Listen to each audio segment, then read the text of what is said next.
Sa ibang balita, formal nang pinagtibay ng Department of Labor ang implementing rules and regulations ng Kasambahay Law.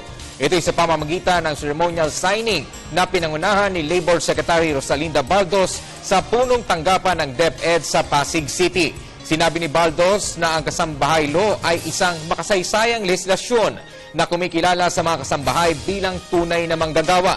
Sa ilalim ng batas, itinakda ang 2,500 pesos na minimum wage sa National Capital Region, 2,000 pesos sa mga chartered cities at 1,500 pesos sa iba pang munisipalidad.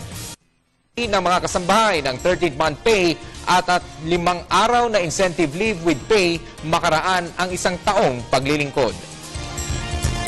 We will closely monitor yung magiging feedback sa LGU Health Desk na nakaset up na orientation, tuloy-tuloy pa kami sa orientation.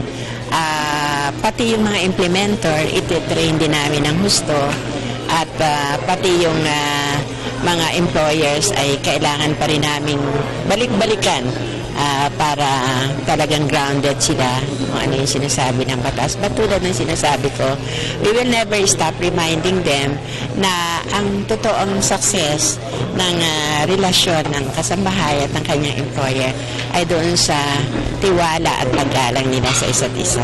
That is the bottom line. Marami ang legal at technical na issue na pwede mag-raise, pero pag yun na nangibabaw, hanap ng solusyon.